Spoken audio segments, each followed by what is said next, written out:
Welcome to another Soul Nation production. This month, we're focusing on the fact that environmental justice is creation care. This week, our soul story is featuring Laura James from Washington, D.C. Let's take a listen. So my name is Laura Kigweba James. I am first generation Burundian American. My parents are from a small country in East Africa, Burundi, right next to Rwanda and all the other East African countries. But I was born here, born in Minnesota, grew up in Elkhart, Indiana, moved to Memphis, Tennessee, and then I've been living in what is my forever home, Washington, D.C. for the last 7 years. And so I'll never forget, I had a professor who named me, and I feel like this is a term that's coming of transcultural. And I do identify with that in terms of being able to transition and acknowledge many different cultures. So what does it mean for me as a Burundian American? What does it mean for me as a Black female American? And also I identify as a Christian too. And so that's an aspect of my identity. Part of very much who I am is grounded in all the places that I've been and that I've just experienced life. So right now I serve as a program coordinator for grassroots organizing at the General Board of Church and Society of the United Methodist Church. And I support congregations in the US and all over the world to really equip these churches in the United Methodist denomination to build power to change and justice in their communities. I think for me, I've always been this person at my core of answering this question of what is the relationship of faith and spirituality and justice? Why is it that people of faith are always leaning towards justice? This is from Bell Hooks' book, Belonging, A Culture of Place. Bell Hooks is a Black feminist, writer, author, professor, but I don't know if a lot of people knew this, but Bell Hooks grew up on a farm, grew up in the wilderness. And so she writes that Black folks must collectively renew our relationship to the earth, to our agrarian roots. For when we are forgetful and participate in the destruction and exploitation of the dark earth, we collude with the domination of the earth's dark people, both here and globally. Reclaiming our history, our relationship to nature, to farming in America, and proclaiming the humanizing restorative of living in harmony with nature so that the earth can be our witness is a meaningful resistance. Right now, all of my goods come from Black farmer, and I'll never forget the first time where I cooked a meal that the food had been picked by Black hands, the food had been cooked by my hands, and I sat down and I was just wow, this is just powerful. But then at the same time, in my own lineage, that's just what we did. But then now as a 31-year-old to know that I actually have to fight for this. And then when I have it, it actually brings healing and nourishment and just perspective to myself and to those around me. And so right now, one thing that I definitely do in my work is how do I not only center and uplift Black and brown voices and Indigenous voices in this work around climate, but then how also do I surround myself within my community?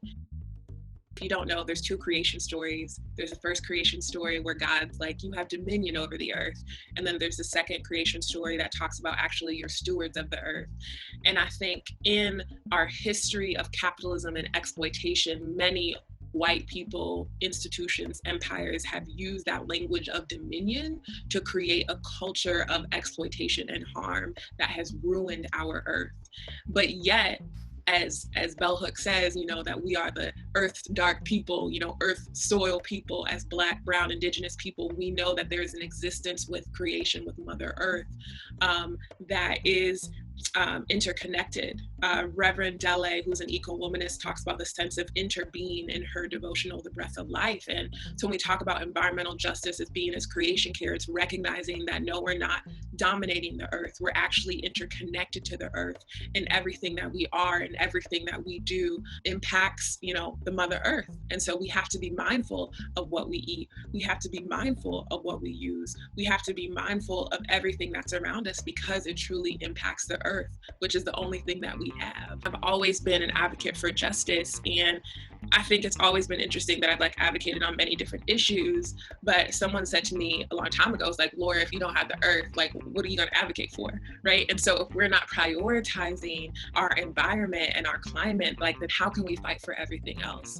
And the reality is for Black, brown, and Indigenous people, a majority of the time, we are those who are directly impacted by all the exploitation and all of the ruin of the earth. So yes, if we don't treat our earth and prioritize those of us who are directly impacted in that fight, right, like there will be nothing left to fight for. That connection of environmental justice as creation care is like, we have to care for what we've been given to steward, which is the earth, and to care for it in a lens that isn't of domination, but that is in relationship with. And that's what Bell Hooks says, that like we are in relationship with the earth and with one another. And so we have to live into that and practice that.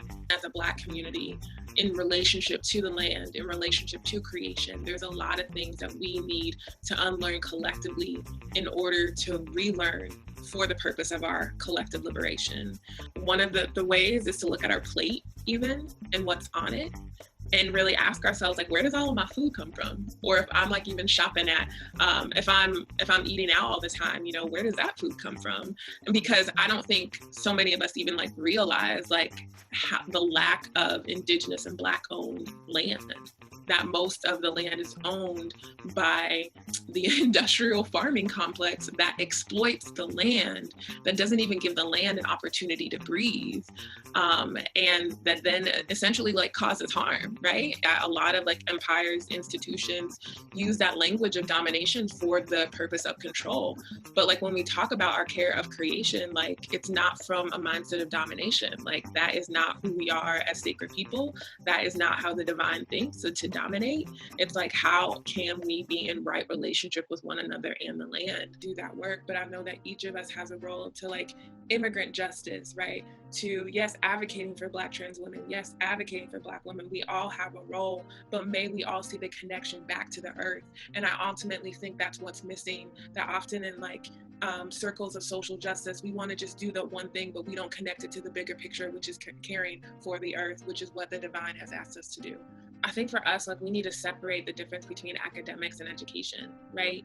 Because definitely like the institution of academia is deeply connected to racism and white supremacy. And so there is going to be a suppression of knowledge that leads to collective liberation. Like, for example, right, you have, I don't know how my dad found this, but he found it, the Unholy Bible, which is a Bible that was given to slaves in the US, right?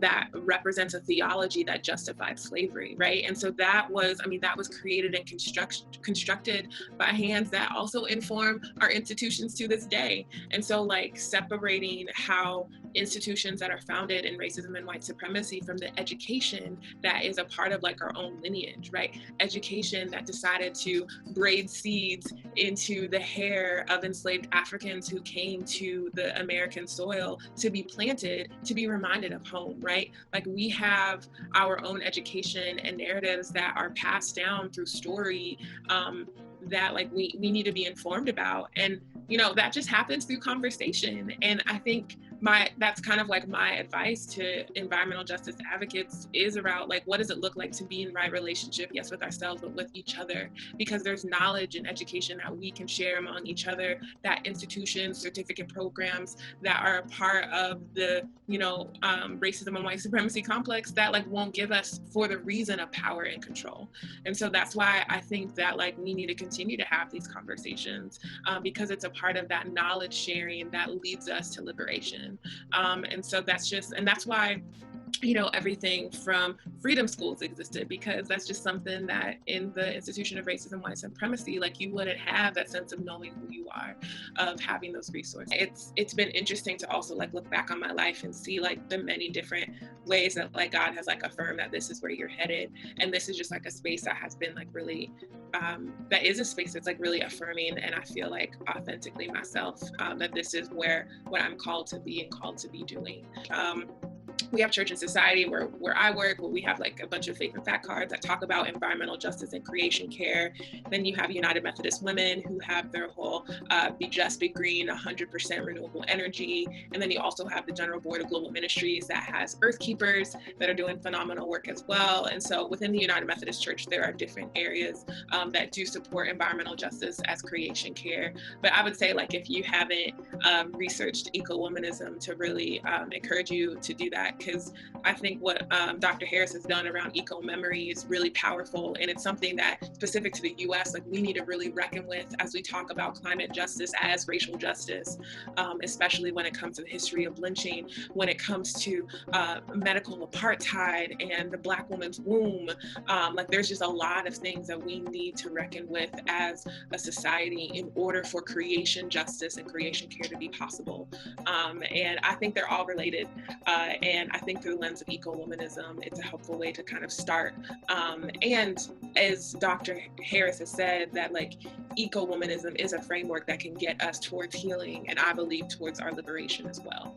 You can email me at lkjames@umcjustice.org. But I would say, yeah, most of my work happens through the Black Climate Alignment Network. So I encourage people to follow Black Climate Alignment Network, BCAN, Soul Nation. If you're in DC, Black Oak Collective, Generation Green. Be safe and take care. Thanks for joining us. If you like the video, please hit the like button, leave a comment, share, and subscribe to stay tuned to more content at Soul Nation INC.